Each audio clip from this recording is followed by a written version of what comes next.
11 days after becoming a free man, Nikko shot and killed two random people, Juan Pena and Jorge Ruiz. Hello, what's that crack? What's the story? Welcome back to the channel. Today we're checking out Nikko Jenkins, the most dangerous inmate in the world. How dangerous is it? Let's go. Imagine a man so dangerous that he's sentenced to 450 years in prison. A very manipulative and sinister individual who's a huge threat to the outside world and even a menace behind bars. This is the story of Nikko Jenkins, one of the scariest inmates to have ever lived. Years ago, Nikko went viral all over the internet for his intimidating look and gained an online reputation of killing whoever looks at him. But how much of that is actually true, and what crazy thing has he done to be locked away for 450 years? Nikko's always had a troubled life. From a young age, he was a witness and victim of many traumatic experiences. I mean, just take a look at this guy's lineage. His family has wreaked havoc in Omaha for generations. Anyways, needless to say, 7 of his close family members, like his mother, father, 3 sisters, uncle, and cousin, are all felons. We'll get to what role all of them played in this soon, but just know that the worst of them all is Nikko. Constantly revisiting juvie and mental facilities, he was never able to control himself. At the age of 7, he brought a loaded .25 caliber handgun to his elementary school. And when he turned 11, he stopped regularly attending class. 7. Again, this is America, nowhere else. I've said this so many times. 7 years old. And was kicked out of group homes for getting into fights with everyone. Oh, and by the time he was 13, he pretty much got a taste of what it was like to stab someone. What the? When I was 13, I didn't even know how to cut an apple. Anyways, Nikko got involved with gangs very early on, and in 2003, at the young age of 15, he was sent to prison for 2 armed carjackings. During his time behind bars, he continued causing problems, and the court slapped on 2 extra charges. One for attacking a guard, and the other for inciting a prison riot. But the next decision the judge made changed the course of many people's lives for the worst. Because instead of those additional sentences running consecutively, the courts ordered them to run concurrently. Which meant he received no additional time and only served his 10.5 years in prison. Fast forward to 2013, he was finally released. And instead of learning his lesson and reforming, he went on an absolute killing spree. I mean, seriously, this guy just doesn't stop. And a lot of this could have been avoided if the judge didn't implement the sentences like that. 11 days after becoming a free man, Nikko shot and killed 2 random people, Juan Pena and Jorge Ruiz. But the real kicker here is that he did it with the help of his cousin and sister, using his family in order to lure the 2 men to the location. Both individuals were shot in the head and their wallets were stolen. Now, it doesn't stop there, cause 8 days later, he shot and murdered one of his old prison buddies, Curtis Bradford. What's weird is that a day prior to the incident, these 2 took a picture together. It's like, you can't even trust your own friends anymore. Anyways, the motive was simple. Nikko's sister believed Curtis's friends were responsible for shooting up their house 6 months prior. So the siblings set up a trap for Curtis and lured him under the impression that they were gonna rob someone else. But instead, it turned out to be a hit on him. A couple of days go by and Nikko's back at it again. This time pulling over a random SUV and shooting a woman 4 times. The victim was a mother of 3 by the name of Andrea Cruz. Why? What did she do?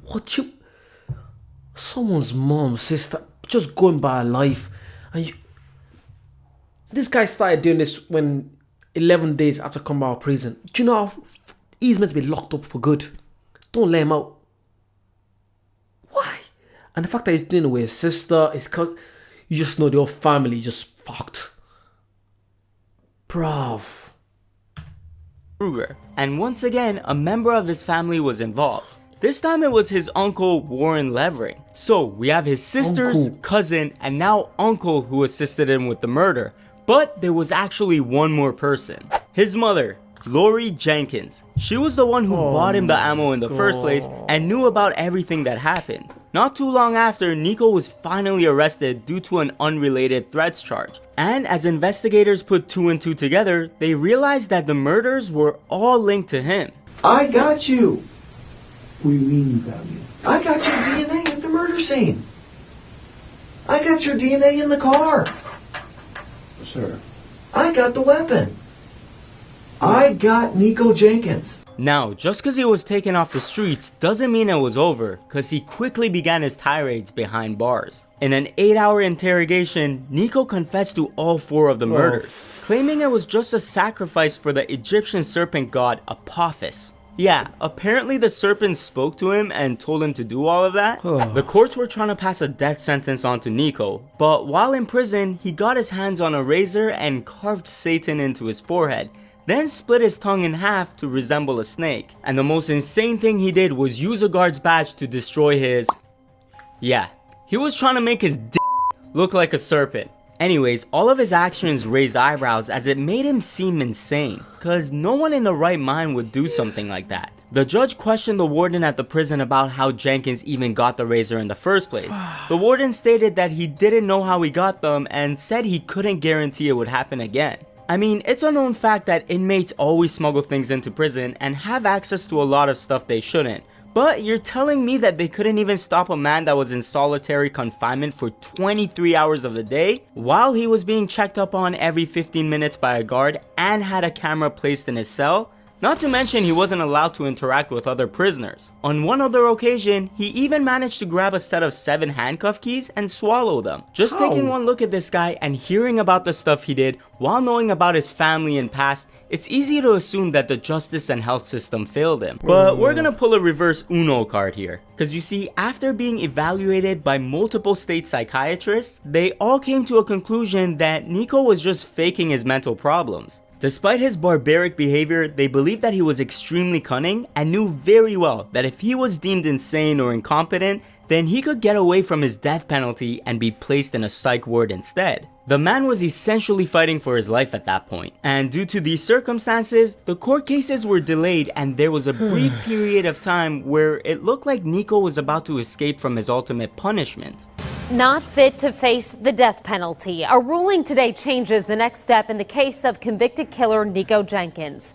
The death penalty is not a sentencing option tonight for the man convicted of killing 4 people in Omaha. However, in May of 2017, a panel of 3 judges had to make the final decision. The only way this death penalty could be implemented was if all 3 judges agreed unanimously to the death sentence. Therefore, this panel finds that the death penalty is appropriate, should be, and is hereby given for each of the 4 murders by the defendant.